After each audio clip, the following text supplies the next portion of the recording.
We make a big deal about our representatives in Congress, and rightly so. They're our congressional reps. But when you think about it, our local town and village officials can make a bigger impact on your daily life. Think roads, sidewalks, garbage, which businesses go where. The thing is, fewer people are signing up to run for office these days. More seats are uncontested, or even worse, there's no candidate at all.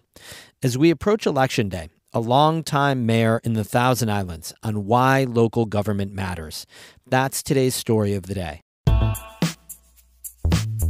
Support for Story of the Day comes from Long Run Wealth, an SEC-registered investment advisor in Lake Placid, providing comprehensive wealth management, retirement, and financial planning solutions. LongRunWealth.com. Hey, I'm David Sommerstein. It's Wednesday, November 1st. First up, every year, New York State helps cover heating costs for more than 1 million low-income households through its Home Energy Assistance Program, or HEAP. Senator Kirsten Gillibrand said in a press release last week that the state has budgeted more than $360 million for the program this year. The application for this winter opens today. Lucy Grindon reports. Anyone who lives in the North Country year-round knows that having reliable heat in the winter is non-negotiable. You can't go without it. So I think that's why it's the most important. If that's a mandatory cost.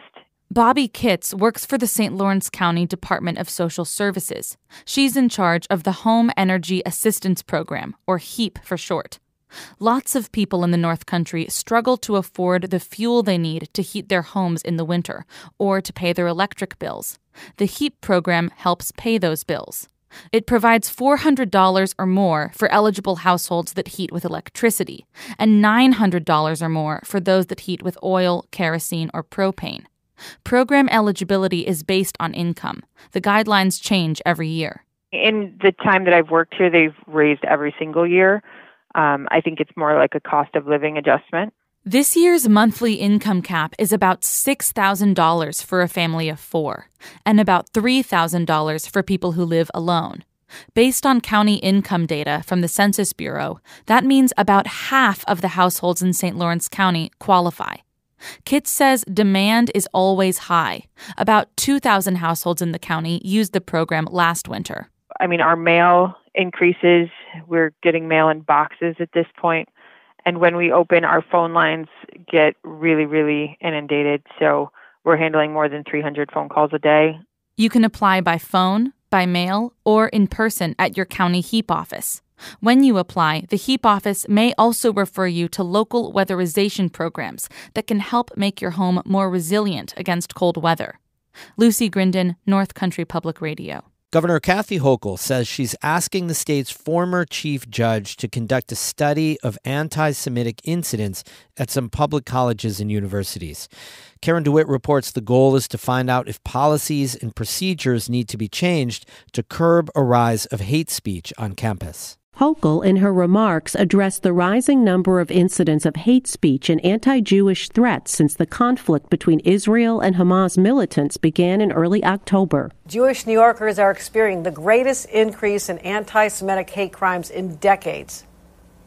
And I must ask, where are their allies now? Hochul, a staunch supporter of Israel who visited that country soon after the initial Hamas attack on October 7th, says it's possible to be critical of military actions by Israel without engaging in anti-Semitism. You can vigorously oppose Israel's response following the attack on their people, but still be vigorously opposed to terrorism, Hamas, anti-Semitism, and hate in all of its forms. Hochul says she's asked former Chief Judge Jonathan Lippman to look into reports of anti-Semitism at the City University of New York college campuses. She says that began even before the recent violence in Israel and Gaza. It's been growing on a number of campuses and seen most acutely in the City University of New York. At my request, Judge Jonathan Lippman, former Chief Judge of the New York State Court of Appeals, has agreed to conduct an independent third-party review of CUNY's policies and procedures related to anti-Semitism and discrimination.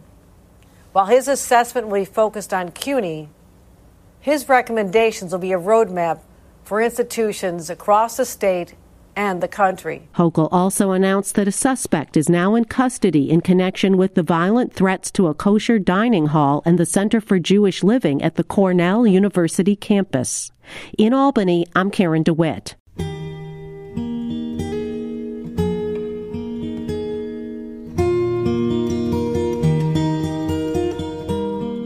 The North Country has hundreds of small towns, villages, and hamlets.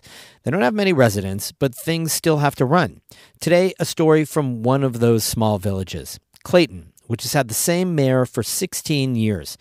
In that time, a lot has happened. A pandemic, the housing crisis. In this North Country at Work story, Clayton's mayor reflects on over a decade of service to her community. Anna Williams-Bergen has more. Norma Zimmer moved to Clayton over 6 decades ago. She works here, she raised her kids here. For the past 16 years, she's also been the village's mayor. After years on the town board, she ran for mayoral office at the age of 73. Today, Zimmer is 89, with short, curly hair, and she's one of those people who knows everyone. Well, I think part of my success in the community's been that I'm out there. The coffee cove at the community table, you shop here, you go to church here. I mean, my life is Clayton. I don't get out of Jefferson County very often. Zimmer works full-time in accounting at the Antique Boat Museum, but she says being the mayor is 24/7. It was hard for me here at the Boat Museum. If I walk to the bank, it takes me an hour. Zimmer says everybody has her cell phone number, and they don't hesitate to call at all times of day. People often stop by the Boat Museum because they know they can find her. Actually, I don't even have an office. We're 150 years, the village of Clayton, and there's never been a mayor's office. So I guess there's no sense of having one now. Zimmer has always run for mayor as a Democrat, but she says party politics have little to do with her job. She says local government is about keeping small towns functioning, literally. One of her proudest projects was updating ancient village infrastructure. The water sewer infrastructure here was 100 years old, so we partnered with the Development Authority to figure out what to do first because so many things needed to be done. We prioritized a plan, and we've worked on it for about 12 years now. In lots of small towns, this is just how it works. Major projects are undertaken by volunteers or officials who make very little. As mayor, Zimmer makes $5,000 a year with no benefits. Zimmer says civic engagement has changed a lot since she was first elected. She says fewer people run for local office, fewer people come to public meetings, and it's harder to find volunteers for things like planning boards. Zimmer says today, people often don't get engaged until something happens that they don't like. She also says polarization over national issues has changed how people interact at the local level. The whole country's angry, and it trickles down to this level, and people are angry about things I have no control over. Like many people in Clayton, Zimmer used to work at a snowplow factory called Frank America. It closed in 2000. Since then, Zimmer says the community has transitioned from blue-collar work to a mainly tourism-based economy. The local community of about 1,000 people that are here all the time could not take care of that historic district and support it enough to have them. We need the tourists to keep that alive.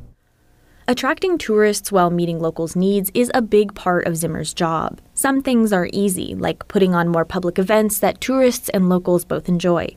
Other things are harder to negotiate, like the growing number of Airbnbs. Zimmer says that most of the rentals are owned by people from outside the area, but they've been driving up housing costs for local people. So I don't have any other housing left to take care of families and put workers in the community and kids in the school. That's going to be a challenge. But I'm going to be gone. So I'll get the groundwork going, but that's the best I can do. After 16 years in office, Zimmer isn't running for re-election this fall. She says it's time for some young blood. But she's not done with local government. She's campaigning for a seat on the town board. 16 years and many projects later, Zimmer says that being mayor has taught her a lot. You just have to learn to deal with the good, the bad, and the ugly, and see if we can't make some good results. And we've accomplished a lot, and I'm really proud of where we are now compared to 16 years ago. Zimmer's final term ends this December. For North Country Public Radio's North Country at Work project, I'm Anna Williams-Bergen in Clayton. Funding for this programming was provided in part by the New York State Department of Education. We have more news all the time on our website, ncpr.org. Music today by I Am Snow Angel of Lake Placid and Eric Pasternak of Bloomingdale. I'm David Sommerstein, North Country Public Radio.